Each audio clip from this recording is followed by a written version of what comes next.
ชนวัฒน์ชุดเบรกเลยมาดีของเราจันทร์แนวเราจันทร์แนวเขาคอยมึงไป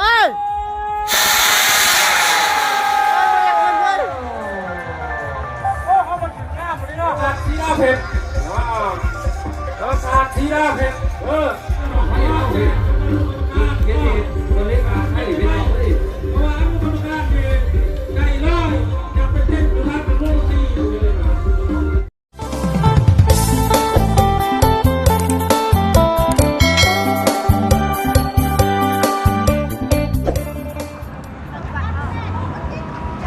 ดิปัจจัย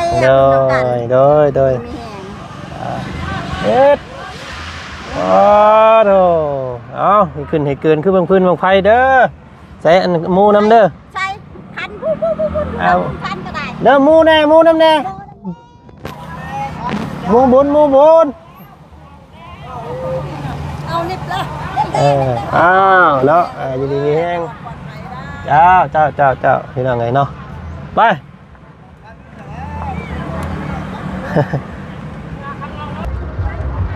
เอา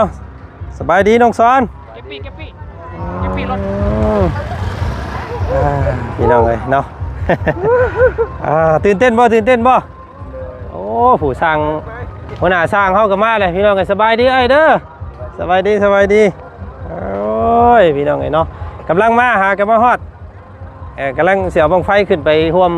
เพิ่นเริ่มจุดแล้วบ่ไอ้เพิ่นเริ่มแล้วบ่เริ่มแล้วโดยเนาะเริ่มจุดมัน200กว่าวังพี่น้องเลยเนาะแต่10 โมงเลยเริ่ม10 โมงเนาะแต่10 โมงยังบ่เบิดเลยไอ้คักบาทนี่พี่น้องเลย100 ปลายเนาะ130ปังลายแห้งเนาะเสียงตู้เสียงกองซับพี่น้องไงเนาะจักสิพันบ่พันแล้วคลิปเฮาก็ได้โตดนตรีเขายังบ่ได้เปิดเฉพาะของบ้านซื่อเนาะโอ้พี่น้องเอ้ยสร้างเฮามันมนเนาะเนียบเลยมื้อนี้พี่น้องไงเนาะแฮมไฟเนาะทุกบ้านใส่เอาลงมาเห็นเบิดอยู่ซะบ่พื้นบังไฟเฮาจุดน้ำแน่แหละเด้อมาจูดน้ำกันบุญบ้านเจ้าแล้วนี่บ่เพิ่งก่อนบ่เพิ่งเข้าไปทางไหนแล้วบ่เพิ่งเฮาอันนี้ของบ่จันตัวนี้พี่น้องเนาะของบ่บุญสารวัตรสร้างเด้จุดได้ป่ะจุดแล้วองศาบ่สิบ่แข่งกับสร้างอยู่แล้วบัดนี้งามอยู่3 โลกันป่ะบ่โตมอไปสร้างจะ6 โลล่ะโอ้เฉพาะทีมงานสร้างเนาะแม่นล่ะเพิ่นบ่ได้เอาผู้เดียวเพิ่นเฉพาะสร้างงานสร้างเฉพาะงานสร้าง6 โลโอ้ใหญ่กว่านี้ได้สิพี่น้องอันนี้3 โลได้นี่เนาะโตครอบครัวอันจำนี่แหละเอาไม่แต่ชุมเจ้าเข้าห่มก่อนคอยเอารถเข้าไปส้นห่มส้นเงาก่อนครับพี่น้องเอ้ยเนาะเอาไว้แอบไว้ห่มนี่ก็ได้ติเนาะก็ได้เดี๋ยวเอารถไว้ห่มก่อนบางไผ่บางมันเด้อบางไผ่บางมันป่ะบางไผ่บางมันเบาก่อนเด้อแข่งกันบ่เอาน้องสอนบ่แข่งบ่ป้าพี่น้องกันโอ้เสียงตู้เสียงกองกันเลยพากันมาเตรียมโตอยู่นี่ซะก่อนเนาะพุ่นแหละมุ่งจูดเพิ่นอยู่ทึ่งพุ่นพี่น้องเลยกลุกกุ๊กกัวอยู่ทางนั้นเนาะลองเบิ่งว่าสิม่วนสิขึ้นสำใดพี่น้องไงเนาะก็เป็นบุญบั้งไฟแห่งแรกเนาะครั้งแรกของวัดเพิ่นก็แม่นแล้วก็เป็นครั้งแรกของนางบ่าวสอนน้ำเนาะพี่น้องเลย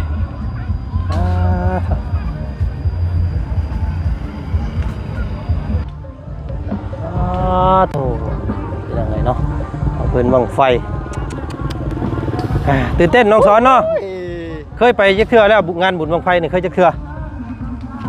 นึงนี่แหละเทื่อเดียวนี่ว้าบ่เคยไปจูดนี่แต่ไปเบิ่งซื้อกับเมื่อแบบคือหมู่เฮากินนี่นะบ่มาเนี่ยเมื่อบ่เคยจับบั้งไฟไปนี่จักเทื่อ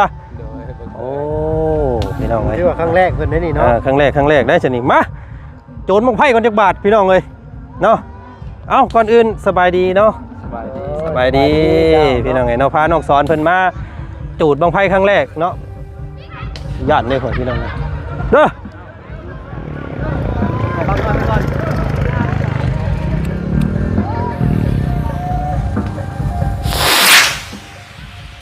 โอ้โห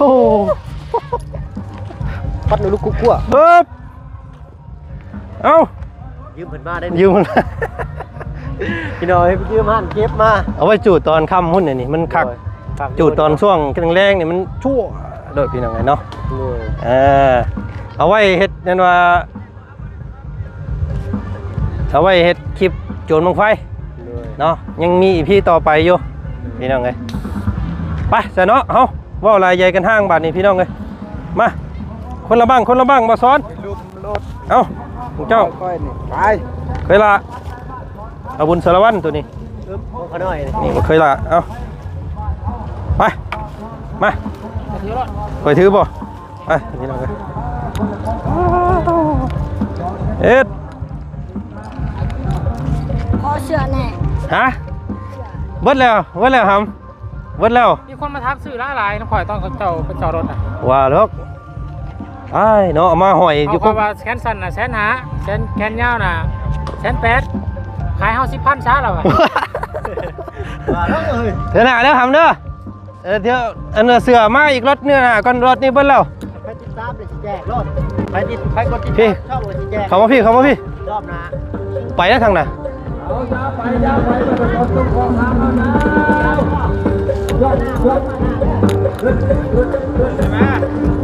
โดยเดี๋ยวให้เพิ่นประกาศก่อนเป็นโจรบุกไฟแล้วโจรไฟแสกแล้วเนี่ยโอ้คอยต้นคอยเสียไปแล้วกันเนาะข้ามแรงคุณพรามเนาะเฮ้ยเขาสิไปทางใดนี่ว่าเพิ่นก็ต้องไปมงกันว่าเพิ่นประกาศก่อนแน่เนาะ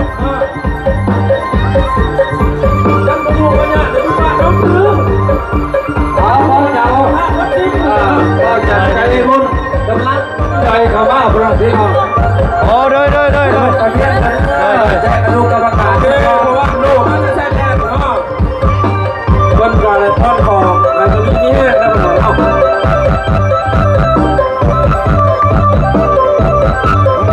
ันหลังมุมด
บ่าวจันทร์ชาแนลปาบุญสารวัตรบ่าวจันทร์ชาแนลปาบุญสารวัตร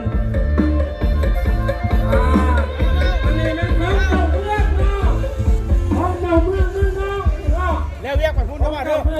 การกินวัตรเนาะ เด้อนี่แล้วเดี๋ยวสิแบบไปดอกเด้อ เอาความกันเดินความกันเชียร์ความทางจะเพื่อนความทางจะเพื่อนน้อง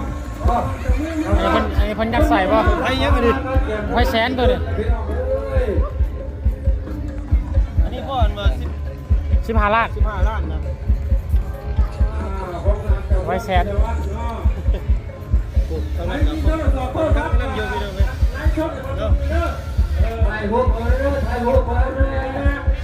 ี่ถือว่าใหญ่สุดในงานเนาะให้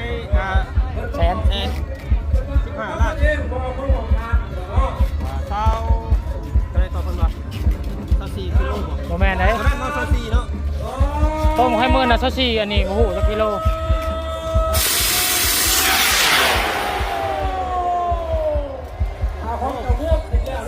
ขึ้นแล้วชุดเปียกเลยเจ้าไม้บอลมาไปแล้วชุดเปียกเลยพี่น้องเฮ้ยไปลงมัดลำหนึ่งเลยเนาะอยู่ตามต้นอยู่ข้างบ้านเสื้อโกนเรื่องนึงดำเนาะเดี๋ยวถ้าเบิ่งของซุ้มเฮาบ่นี่พี่น้องไอ้ว่างต่อไปเนาะเป็นว่างขนาด3 โล2 โลกว่า3 โลเจ็ดเบิ่งพี่น้องเบิ่งกันนี่ของเสียห้องพักเราวันนี้พี่น้องเป็นมาบริดุมเลยมาบ้านเล็กสวัสดิ์จ้าของนายคนจัดของใหญ่ของเงินคนจัดของใหญ่ของงานทำพอขอโทษได้อ้ายอันมาจากกันบ้านไหนอ้ายนี่มาแต่บ้านห้วยบ้านห้วย บ้านย่างสูงบ้านโคกกลางย่างสูงมาจากทางใต้ของเฮาพุ่นได้นี่เนาะอยู่สวรรณเขตพุ่นได้นี่พี่น้องเอ้ยใกล้บ้านเฮาพุ่นได้นี่เนาะ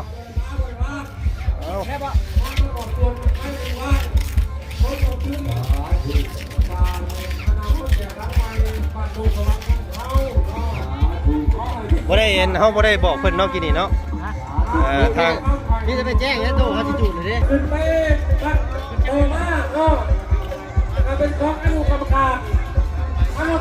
คือหัวหน้าอนุกรรมการขาดสีดาเพชรแล้วขาดสีดาเพชรหัวหน้าอนุกรรมการเป็นเจ้ากันแตกคือนักที่ตะเวนออกเปิดเพลงร่างก่อนพอแล้วไม่จะมาเปิดของเปิดผู้เดียวเรือว่าสีดาเพชรของได้หัวสีดาเพชรแต่หัวสีดาเพชรอนุกรรมการเป็นอนุกรรมการเปิดแม่ก็รายงานตัวให้ติดตามชอบใต้พี่น้องโอ้หนาเนี่ยหัวโอ้ยไปแล้วเข้ามาได้ฮะคนจะมือเรื่องเพื่อนทั้งนั้นคนจะเพื่อนได้จังหวะนี่แกถือไปเสด็จเขาพ้นแล้วเขาพ้นเรียบร้อยแล้วจังไปบอกมัน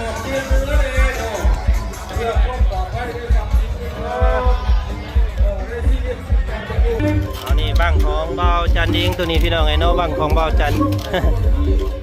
มันกำลังพัดกำลังเคลียร์กันอยู่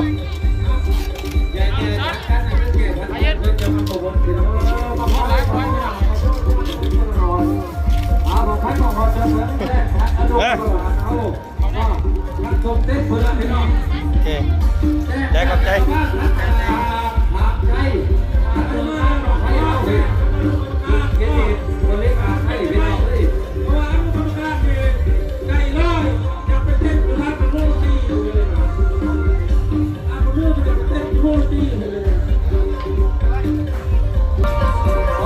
พวกเฮียแล้วบัดนี้พวกเฮียแล้วบัดนี้คนพวกเฮียแล้วบัดนี้ถง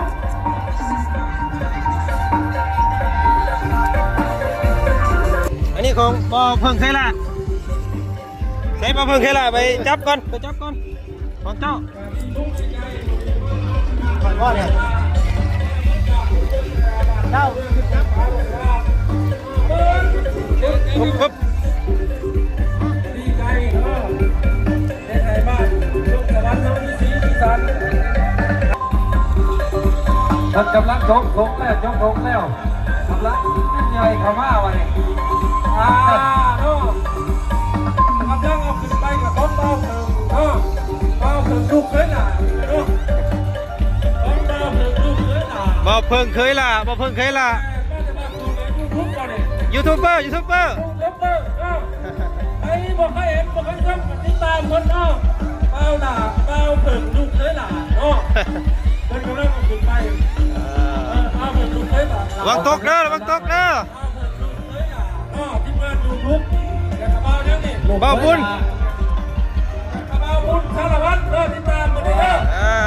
ติดตามมาได้รับต้นตับต้นนะดูทุกตามนี่แหละมันมาเห็นมาสารป่าเฮาเป้าเงินลูกเคยลาเป้าบุญสารวัตร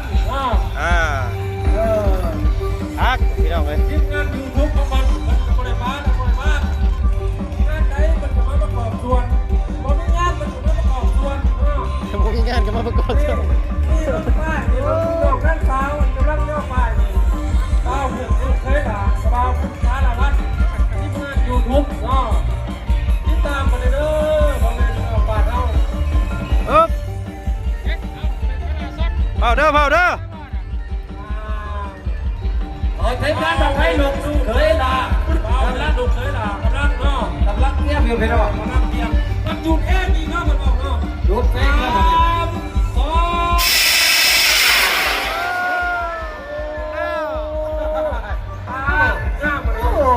ชุดเบรกเลยชุดเบรกเลย งาม ชุดเบรกเลยโอ้ยเพื่อนนี่ผู้ที่ตามเป็นหมดเป็นพันเป็นล้าน โธ่ วันนี้เราของปาบุญสารวัตรโอ้ปาบุญสารวัตร บ่าวบุญสารวัตรมานี่มาของข่อยแล้วบัดนี้ให้ตัวน่ะเอาของปาบุญสารวัตร ใครของใครน่ะนี่บ่าวบุญขึ้นไปเป็นตู้ไปช็อตไป ของปาบุญสารวัตร ไปช็อต ช็อตบ่เป็น ไปจับใส่หัวซื้อ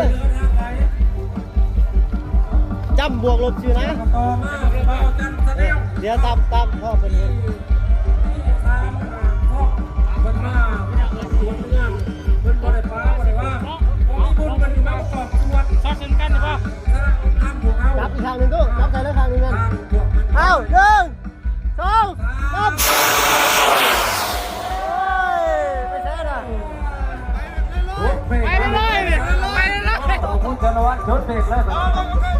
มาดีของเบาจันทร์แนวเบาจันทร์แนว เขาคอยมึงเลยบ่ ตามมันตามเข้านะ เดี๋ยวยับไปไกลอีกนะ พ่อแม่พี่น้องผู้มาเนี่ยกับเมื่อเนี่ยกับคนตามมันนะเบาเพิ่งลูกเสือเบาพุ่งสารวัตรกับเบาจันทร์แนว3 2เพิ่นมาหรอกช่วยเหลือพ่อแม่บรรพชนผู้ลูกผู้ย่าได้บาทเท่านี้ผู้เกิดผู้ท่านเนี่ยก็เป็นง่ายได้บาทมันไม่ภาษาบ้านเฮาเลยครับที่ตามเพิ่นนี่จะท้ายราดีๆมันบอกยังออกมากันเนาะ เอา1 2 3จำไหม ยังปวดพัดจับ เดี๋ยวกันเดี๋ยว ยังไงโฆษณาอีกยังให้เบิ่งก่อนเอาจับแนวเด้อพี่น้องเด้อเมื่อได้กับคนตาม นั่นสนวนน่าจะสุดโดยสนวนผิดพลาดหน่อยนึงเนาะ เอาลองยับออกไกลๆเองเด้อให้เพิ่นเห็นวิวเด้อ สัญญาณมือ1 2 3จำปรับจี้ไว้รถคมลงแห้ง แต่ละวันแต่ละเมื่อคนไปอ้าวยังบอกโอ้ยกระดูกกำบังกาอาจจะนำไว้อย่างนี้น้ำตาก็ไม่ได้เพราะน้ำตา ตู้มือเจ้าจับผ่าพาดจะค่อยเนี่ยเพราะมือเจ้าผ่าครับเพื่อน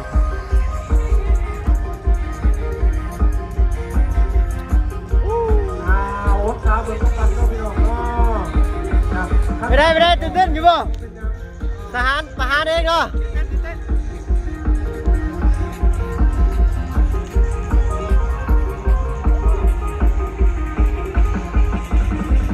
ผมเคยเจอเนาะข่อยเนาะ แม่น ดูว่ามันคนที่รอน้ำกัดจะพี่น้องเด้อ เอาจังเลยนะ เอ้าเบิ่งมือหนึ่งสองไป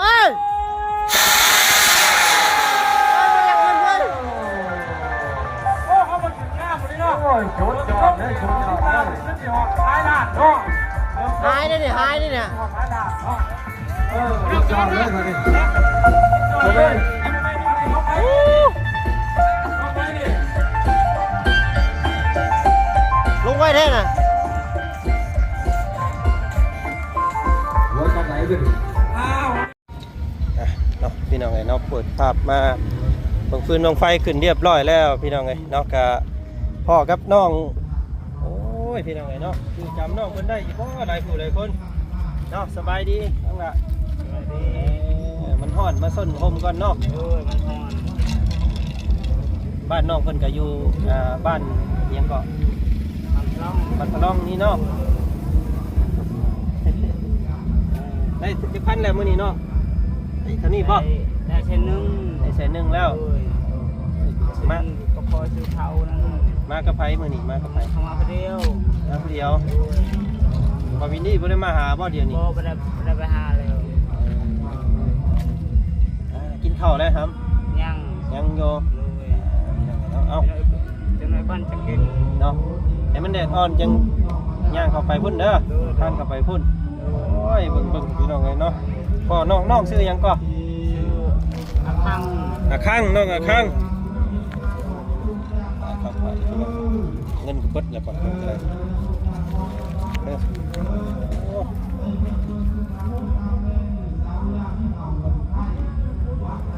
เงินมึงครับก่อนแต่ก็ได้แสนหนึ่งเนาะ เลย อ๋อเบิ่งเสมอเนาะท่านเราเอาให้เจ้าอีกแสนหนึ่งเด้อ เลย เอาพี่น้องเนาะใบเด้อใบซื้ออยู่ซื้อกินเด้อซื้อเขาเนาะ ซื้อข้าวกินซื้อข้าวอยู่บนตลาดนี่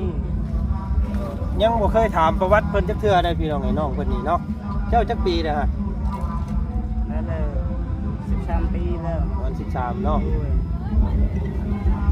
เจ้าย่างบ่ได้นี่เป็นแต่เกิดบ่ เลยเป็นจะเกินเลย เกิดมาก็เป็นแบบนี้เลย เจ้ามีไอ้น้องจักคน นี่ไอ้น้องช่อง สอง หมดมันเอาเมียแล้วเขาอยู่นำพ่อแม่ก็เฒ่าแล้ว เห็นทางซ่องบาวิลลี่เพิ่นไปเฮ็ดของปักของปิ้งให้เนาะแต่เก่าเนาะซื้อของอยากของกินมาให้มื้อนี้มาพ่อน้องเพิ่นนั่งอยู่ใต้ต้นหมากกันพักขี้เล็กพี่น้องเอ้ยเนาะมาเบิ่งบุญบังไฟเนาะระวังขึ้นไฟตกใส่หัวได้ทำเด้อเอาโชคดีเนาะเดี๋ยวบอกไปก่อนเด้อ ขอบใจเด้อ เจ้าไปโอเคจ้ะพี่น้องเลยสำหรับคลิปนี้ทางวัดจันทร์กาสีขอจบคลิปไว้เพียงสำนี้ก่อนเนาะเจอกันใหม่คลิปหน้าแล้วกันเสียงตู้เสียงร่ำเสียงกองพี่น้องเอ้ยเนาะจาก10 ผ่านบ่ผ่านแล้วคลิปนี้ก็ได้เพื่ออะไรใครย่อยเนาะพี่น้องเนาะ